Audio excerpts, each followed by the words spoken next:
नमस्कार दोस्तों, मैं शैलेंद्र आपके सामने उपस्थित हूं अपना एक नया वीडियो लेकर के, जो कि मेरे चैनल शैलेंद्र एग्जाम फैक्ट्स के माध्यम से आपके सामने लाया जा रहा है।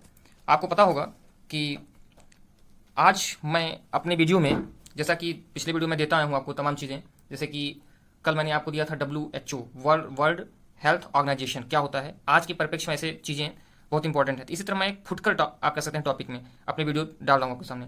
तो आज मेरा जो टॉपिक है वो है पत्र, लेटर। क्योंकि मैं देखता हूँ कि अधिकतर विद्यार्थी ऐसे होते हैं जो कि, ऐसा प्रैक्टिकली मैंने देखा बहुत जगहों पे, कि अच्छे अच्छे लेवल पे चले जाते हैं, जब उनको लेटर लिखने के लिए कहा जाता है तो काफ़ी दिक्कतें आती हैं, क्योंकि अभ्यास में वो चीज़ नहीं रहती, और अभ्यास किसी चीज़ का होना बहुत जरूरी है।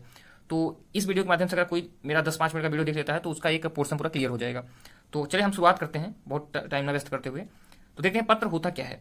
तो जनरली एक परिभाषा जो सिंपली हमने लिखा है, अगर आपसे कोई पूछता है तो आपका उत्तर क्या होना चाहिए, एक अच्छा उत्तर शॉर्टकट में तो ये होना चाहिए, वे लिखित माध्यम जिसके माध्यम से हम अपने विचारों को दूसरे तक पहुंचाते हैं, पत्र कहलाते हैं। मतलब अपने विचारों को लिखित तरीके से दूसरे तक संप्रेषित करने का माध्यम, संप्रेषित बोले तो भेजने का माध्यम, दूसरे के दिमाग में डालने का माध्यम, अपनी बातों को, वो भी लिखित माध्यम से, वो पत्र कहलाता है। ठीक, ये हो गया पत्र की बात। अब प्रश्न उठता है कि पत्र के प्रकार कितने होते हैं। ठीक, तो देख लेते हैं। पत्र दो प्रकार के होते हैं, एक होता है औपचारिक पत्र, ठीक है, औपचारिक पत्र, और दूसरा होता है अनौपचारिक पत्र। और देखिए ये चीजें आपको दो जगहों पे काम आएंगी। एक जगह पे हिंदी, अगर हिंदी के परिप्रेक्ष्य में ये चीजें पूछती हैं तो भी ये उपयोगी है। यही चीज इंग्लिश के परिप्रेक्ष्य में पूछता है तो सिर्फ एक काम होगा, इसका ट्रांसलेट हो जाएगा। क्या हो जाएगा? ट्रांसलेशन हो जाएगा सिर्फ। बस ट्रांसलेशन के साथ आप, मतलब आप ये कह सकते हैं कि अगर इंग्लिश में भी कोई आपको बेसिक जानकारी पूछता है तो भी आप बता सकते हैं इसके माध्यम से। तो औपचारिक पत्र, औपचारिक पत्र, ठीक। तो जो औपचारिक पत्र होता है इसको इंग्लिश में बोलते हैं फॉर्मल लेटर। ठीक, क्या बोलते हैं? Formal letter. ठीक, तो औपचारिक लेटर क्या होता है, मैंने आपको बताया कि इसको इंग्लिश में फॉर्मल लेटर, तो इंग्लिश में भी अगर आप जाएंगे तो वहां पर भी दो ही प्रकार होंगे, औपचारिक और अनौपचारिक, फॉर्मल, इनफॉर्मल। ठीक, अब हम ये देखते हैं कि औपचारिक पत्र की को हम परिभाषित कैसे कर सकते हैं। ठीक है, कैसे एक्सप्लेन करेंगे हम कि औपचारिक पत्रों के अंतर्गत कौन कौन से पत्र आएंगे। ठीक है, औपचारिक पत्र किसे कहेंगे, इसके लक्षण क्या होंगे, तो देखते हैं। चलिए हम देख लेते हैं औपचारिक पत्र की परिभाषा पे आते हैं। तो औपचारिक पत्र व्यवहार उन व्यक्तियों के साथ किया जाता है जिनके साथ पत्र लेखक का कोई निजी या पारिवारिक संबंध नहीं होता। अब इसको ऐसे देखेंगे, मैंने कहा कोई निजी या पारिवारिक संबंध नहीं होता। अब इसे कहेंगे आप कि आप, ये जो मैं बात कर रहा हूं ये मैक्सिमम के संदर्भ में है। इसका आप अपवादिक ढूंढेंगे तो बहुत से आपको अपवाद मिल जाएंगे, वो अलग चीज है। लेकिन आप क्लियर रेफरेंस देखिए। जैसे एक उदाहरण लेता हूं तो समझाता हूं। जैसे कोई ऑफिस है आपके बगल, ठीक है, और उस, मतलब ये नगर निगम कोई ऑफिस है, आप किसी अच्छे मोहल्ले में रह रहे हैं, मान लो इंदौर, दिल्ली जैसे सिटी में रह रहे हैं, और आप एक पढ़े लिखे नागरिक हैं। आपने ये पाया कि आपके मोहल्ले में कूड़ा की बहुत समस्या है, या एक ऐसा बगल में खाली स्थान है जहां लोग कूड़ा फेंक देते हैं, और लोग वहां पे मरे हुए पशुओं को छोड़ देते हैं, वहां पे उठा के डाल देते हैं। तो इससे आपके बगल दुर्गंध आती है, और जो कि कचरा प्रबंधन की दृष्टि से सही नहीं है, पर्यावरण को नुकसान पहुंचा रहा है, व्यक्तियों के स्वास्थ्य को भी प्रभावित कर रहा है। ठीक, तो इस कंडीशन में आप एक पत्र नगर निगम को लिखेंगे, क्योंकि आपको पता है कि वो जो हमारा क्षेत्र है वो नगर निगम के अंतर्गत आता है, इतनी जानकारी आपको पता है। ठीक, तो आप एक जागरूक व्यक्ति होने के नाते एक लेटर लिखेंगे। ठीक, लेकिन लिखेंगे कब? जब आपको लेटर लिखने का ज्ञान होगा। ठीक है, और लेटर लिखेंगे ऐसा कि जिससे आपकी संपूर्ण बात वो समझ सके। कौन? नगर निगम कार्यालय जहां पे आप दे रहे हैं। तो इसलिए इसको कार्यालयी पत्र भी कहते हैं, क्योंकि आप एक कार्यालय को लेटर दे रहे हैं ना, आपका जो संबोधन होगा एक कार्यालय के नाम पे होगा, क्योंकि उस कुर्सी पे बैठने वाला जो इंसान है वो चेंज होता रहता है। अब यही आप अंतर समझने लगेंगे अनौपचारिक औपचारिक में। जब अनौपचारिक में आप किसी को बधाई पत्र दे रहे होते हैं, अपने पिता को पत्र दे रहे होते हैं, तो वहां आपका पिता कोई दूसरा नहीं हो सकता, आपका पिता होगा। लेकिन जब कार्यालयी पत्र आप औपचारिक पत्र के माध्यम से दे रहे होते हैं तो वहां पर जो कार्यालय होगा उसमें बैठा अधिकारी बदल सकता है, लेकिन कार्यालय वही होगा, मतलब ठीक है, नगर निगम ही होगा। तो इसलिए इसको कार्यालयी पत्र बोलते हैं, प्रार्थना पत्र बोलते हैं, क्योंकि आप निवेदन कर रहे होते हैं कि हमारे कार्य को करवा दिया जाए। ठीक है, पिता वगैरह से जब आप कोई काम करवा रहे होते हैं, बधाई दे रहे होते हैं, तो आप निवेदन नहीं कर रहे थे, प्रार्थना नहीं कर रहे होते हैं। ठीक है, बधाई देना तो कोई प्रार्थना करना नहीं, कोई याचना आप नहीं कर रहे हैं, लेकिन यहाँ प्रार्थना कर रहे हैं कि आप अपने पद का, जिस पद पे आप बैठे हैं, उस पद की का जो उत्तरदायित्व होता है उसके तहत आप हमारी समस्या का निर्धारण करें, मतलब कि निवारण करें। तो इसलिए इसके अंतर्गत मैंने दो कैटेगरीज बांटी, जो मैंने इसमें मुख्य विषयों की चर्चा की है, उससे तो आप बहुत, इसका विस्तार बहुत लंबा हो जाता है हर क्षेत्र में। तो इसको जो परिभाषा के बाद फिर देखेंगे, जिनके साथ पत्र लेखक का कोई निजी संबंध नहीं होता। अब मैंने आपसे एक चीज कहा, अब देखिए यहाँ पे मैंने कहा कुछ ऐसे व्यक्ति आपको मिलेंगे जो अपवाद निकालने में लग जाएंगे कि मैं, टीचिंग में ऐसा होता है कि पूछेंगे, अरे सर वो अगर हम उनको जानते हो तो अगर हम जो कार्यालय में इंसान हैं, मान लीजिए नगर निगम का जो मुख्य अधिकारी, उसको हम जानते हो, तो भैया जानते हो आपका स्पेशल मैटर है, उससे हमसे नहीं लेना देना। लेकिन आप एक अजनबी बन के पत्र लिख रहे हैं, क्योंकि अधिकारी सबके लिए है। अगर आपका रिश्तेदार है तो उससे हमसे क्या लेना देना है, ठीक है, लेकिन वो सबके लिए अधिकारी है। अगर क्या वो उस इंसान की समस्या नहीं सुनेगा जिसे वो नहीं जानता होगा? सुनेगा। इसलिए कहते हैं ना, लेखक या कोई निजी या पारिवारिक संबंध नहीं होता है। होता है तो अपवाद कहलाएगा, मात्र एक संयोग कहलाएगा। आप देखते होंगे शक्तिमान वगैरह में कि ये केवल घटना, तथ्यों, कल्पना जगत पर आधारित है। अगर किसी भी प्रत्यक्ष अप्रत्यक्ष घटना के साथ कोई संबंध होता है तो इसे मात्र एक संयोग कहा जाएगा। तो एक होता है तो कुछ अपवादिक पर्सन होते हैं तो वो संयोग कहा जाएगा, लेकिन ऐसा होता नहीं। क्योंकि आपका पिता भी रहेगा तो आपको एक सरकारी नियमों के अनुसार कार्य करना चाहिए, आपका फर्ज ही बनता है, ठीक है, अच्छे योग्य नागरिक का दायित्व है। तो इसलिए कहते हैं कि लेखक कोई निजी या पारिवारिक संबंध नहीं होता, ठीक है। आपके लिए वो जन भी होता है क्योंकि उसके पास वो अधिकार है, उसी के तहत आप उस अधिकारों का प्रयोग करके अपने मोहल्ले को साफ करवाएंगे। नगर निगम की गाड़ी आएगी, आप अच्छा लेटर लिखे जब भेजेंगे तो गाड़ी आने के बाद वो अपना पूरा कचरा भरेगी, उसमें लेके चली जाएगी। नहीं तो अगर आपको अच्छा लेटर नहीं लिखेंगे, लेटर के माध्यम से अगर अच्छा लेटर नहीं लिख सकते हैं तो वो वहीं सड़ता रहेगा। ये इसका होता है। आगे मैं इसके प्रभावों की चर्चा करूंगा, ये तो अभी शॉर्टकट में बात कर रहा हूं। तो प्रार्थना पत्र के अंतर्गत अवकाश से संबंधित पत्र आ जाते हैं, सुधार से संबंधित प्रश्न आते हैं। मैंने कहा ना, जैसे कोई सुधार करना हुआ, आपके मोहल्ले में कोई ऐसी आतताई घटना हो रही हो, कोई जमीन है उसका कोई जबरदस्ती अधिग्रहित कर रहा है, ठीक है, आपकी जमीन, तो ऐसी चीजों में आवेदन पत्र जिसके अंतर्गत आते हैं।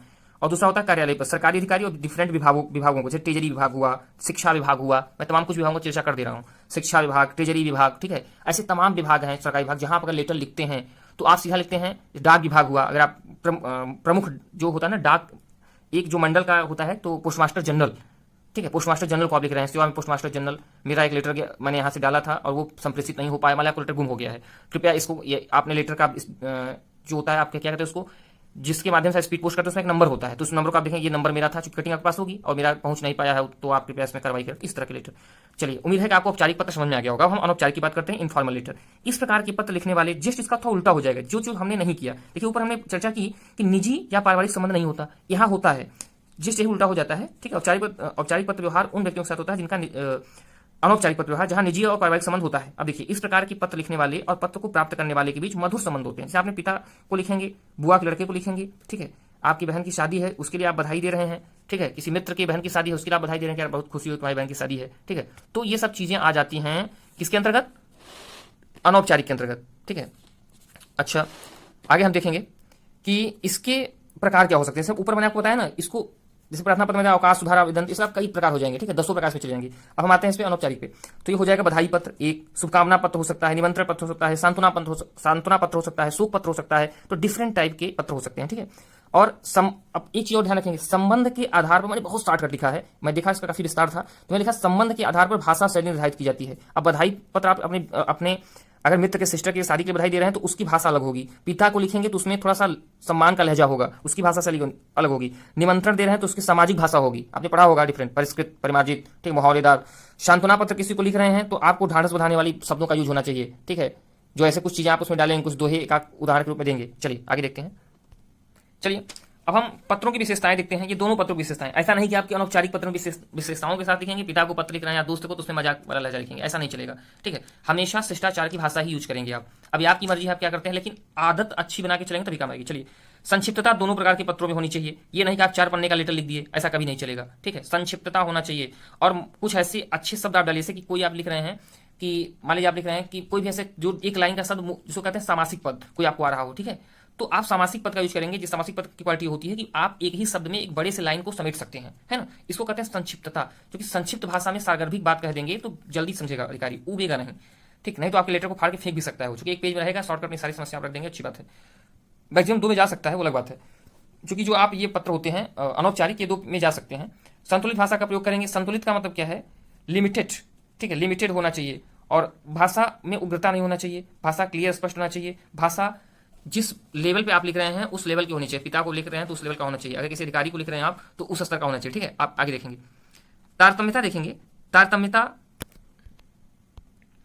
चलिए हम तारतम्यता देखें। तारतम्यता का तात्पर्य है, मैं सिर्फ मेन बातें बता रहा हूं। तारतम्यता का तात्पर्य है कि जब आप कोई लाइन लिख रहे हैं तो जो लाइन आपने ऊपर लिखी उसका संबंध नीचे वाली लाइन से होना चाहिए। पता चला ऊपर लाइन लिखा, समस्या लिख रहे हैं, लिख लेते हैं बहुत भावनाओं में बह करके, आपने पता नहीं कहाँ समस्या बता दी कि एक सर मैंने देखा अपने मोहल्ले की समस्या लिख रहे हैं, मैंने देखा कि यहाँ भी एक समस्या हो गई है। आप देखें कि हमारे मोहल्ले के बगल वाले मोहल्ले में भी एक समस्या हो गई है, ठीक है, वहां पर भी कृपया ध्यान दिया जाए। और ऐसी ऐसी समस्याओं को आप उसमें लिखने लगे, जैसे नगर निगम को बताया था ना आप लिख रहे हैं, तो उसमें लिखा ऐसी चीजों को आप बताने लगे जिसका कोई संबंध ही नहीं है उस नगर निगम के क्षेत्र से, ठीक है, या नगर निगम वालों का अधिकार क्षेत्र से बाहर है, तो इसमें तारतम्यता आपकी गड़बड़ नहीं होनी चाहिए। आगे है शिष्टता, शिष्टाचार पूर्वक भाषा का, भाषा ऐसी हो कि जो ऐसा लगे कि रूखा सूखा भाषा लिख रहे हैं, ठीक है ना, मजाकिया लहजे में कुछ लिख रहे हैं, भाषा में शिष्टता हो, ठीक है, जैसे सर, महोदय, ये सब शब्द क्या है, शिष्टाचार संबंधी शब्द हैं, ऐसे शब्दों का यूज है। सज्जा, बड़ा इंपॉर्टेंट, बहुत इंपॉर्टेंट चीज है सज्जा। सज्जा का तात्पर्य होता है सजाना। सजाने का मतलब नहीं कि आप फूल वूल बना देंगे उसमें, ऐसा कुछ नहीं है, फूलों का नहीं बनाना। सज्जा का तात्पर्य भाषा आपकी सही होनी चाहिए। अब अभी आप देखते हो सज्जा का तात्पर्य यहाँ से, जैसे सेवा में, मैं छोटी सी लिख रहा हूँ, सेवा में कहाँ लिखना है, दिनांक कहाँ डालना है, ठीक है, पैराग्राफ कहाँ छोड़ना है, ये सब सज्जा होती है इसकी। हैंड राइटिंग अच्छी होनी चाहिए, इसको सज्जा यहाँ पे कहते हैं। यहाँ नहीं फूल बना देंगे आप, साड़ी का किनारा बना देंगे, ऐसा कुछ नहीं, ठीक। अब हम शॉर्टकट, हमने एक हेडिंग डाली, अगली हेडिंग है हमारा तरीका। तरीका क्या हो सकता है, तरीका हो सकता है, तरीका देखिए, तरीके में हो सकता है आपका पता और दिनांक, ये तरीका होगा, इसको आप जरूर लिखिए। क्योंकि दिनांक, मान लीजिए आप एक ऐसा लेटर लिख रहे हैं जिसकी अवधि, जिसको आप कहते हैं ना आरटीआई डाला है कहीं पे, तो वहां 30 दिन का आप समय दे रहे हैं किसी प्रकार का, आपने दिनांक ही नहीं डाला, तो सब गड़बड़ हो जाएगा, ठीक। दोनों प्रकार के पत्रों में दिनांक आवश्यक है। अब दोनों प्रकार के, मतलब आप अगर शादी के बारे में किसी को बता रहे हैं, क्योंकि ये तो अनौपचारिक हो जाएगा लेटर ना। अब कुछ लोग कहते हैं इसमें क्या जरूरत है, मान लीजिए किसी की शादी का इन्फॉर्मेशन बधाई दे रहे हैं, आपको दिनांक नहीं पता है, ठीक, आप जो पता उसकी शादी 1 महीने पहले हुई है, आप डाल रहे हैं कि 2 महीने 3 महीने पहले, जो 3 महीने पहले आपकी बहन की शादी हुई, भावना में आप लिख रहे हैं, केवल एक औपचारिकता पूरी कर रहे हैं, तो उसके लिए आप लिख दिया आपने, और पता चला शादी बाद में हुई, दिनांक दोनों जगहों पर आवश्यक है। इसका पत्र का विषय, विषय दोनों में आप डालिए, ठीक है। कहीं कहीं विषय नहीं दिया रहता, मैं देखता हूं अलग अलग किताबों में, प्रकाशन मैंने देखे, लेकिन आप विषय डालेंगे, विषय से चीजें स्पष्ट रहती है, आप कहना क्या चाहते हैं। यद्यपि अपने पिता को या मित्र को ही पत्र लिख रहे हैं, विषय डालने से आपका पिता भी समझ जाएगा कि हमारा बेटा ये बात करना चाहेगा हमसे इस लेटर में, समझ जाएगा मैटर। अगर नहीं भी टाइम होगा तो भी आपका मैटर समझ जाएगा। अच्छी भाषा शैली आपकी होनी चाहिए, ऊपर बेटा, ये सब तरीके हो सकते हैं। अब हमने क्या किया है, नमूना लिया है। क्या लिया है, नमूना, इसको देखेंगे। एक औपचारिक पत्र का नमूना देखेंगे हम। सेवा में ऐसे आप डाला, कॉमा लगाया, नगर निगम अधिकारी, कॉमा, मानस नगर नैनी प्रयागराज, एक उदाहरण के तौर पे।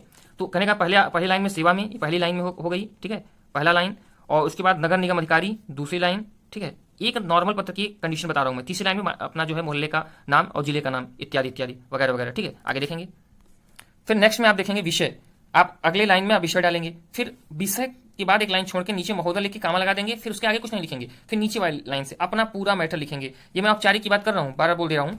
औपचारिक में आप 5 से 7 लाइन अपना पूरा जो मैटर हो सकेगा लिखेंगे। उसको अतः लिखेंगे, अतः श्रीमान जी से निवेदन है, एक पैराग्राफ छोड़ के आप 2 लाइन एक रिक्वेस्टफुल लाइन लिखेंगे, ठीक है ना। निवेदन मतलब उसमें अपने ऊपर वाली लाइनों को आप फोर्स करने के लिए 2 लाइनें लिखते हैं कि अतः श्रीमान जी से निवेदन है कि मेरी समस्या के ध्यान दें कि कृपा करें। तो कहते हैं रिक्वेस्ट, क्योंकि मैंने ऊपर कहा था कि प्रार्थना आप कर रहे हो, तो निवेदन का भाव रखना चाहिए। तो नीचे एक पैराग्राफ छोड़ के अतः टाइप कुछ लिखेंगे, इसके बाद भौदी ना जो नाम होगा और दिनांक के लिख करके आप खत्म कर देंगे। जैसे कि आप भौदी, आपका नाम पता जो भी होगा यहाँ पर लिखेंगे, इसके बाद दिनांक, ठीक।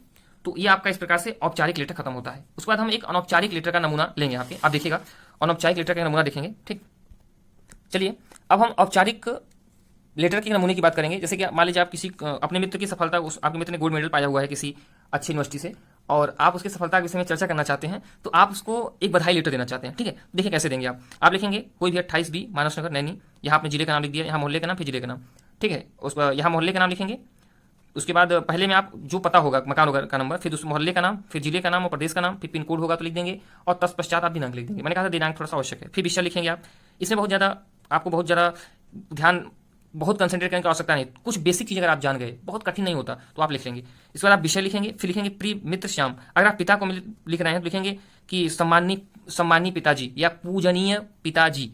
देखिए थोड़ा समय, चूंकि ये लेटर भी आ जाता है ना उसमें अनौपचारिक में, तो अगर पिताजी रहते हैं तो पूजनीय पिताजी, मित्र रहते हैं तो प्रिय मित्र श्याम। जिस तरह के लोग रहेंगे उस तरह से, मैंने कहा था ना कि इस तरह में संबंध के आधार पर भाषा शैली का निर्धारण किया जाता है। मैंने बोला था, आप भाषा को ध्यान रखिए। अब देखिए, हाँ चलिए, इस बार मैंने आपसे कहा विषय सफलता में मित्र को बधाई, मैंने शॉर्टकट लिखा हुआ है।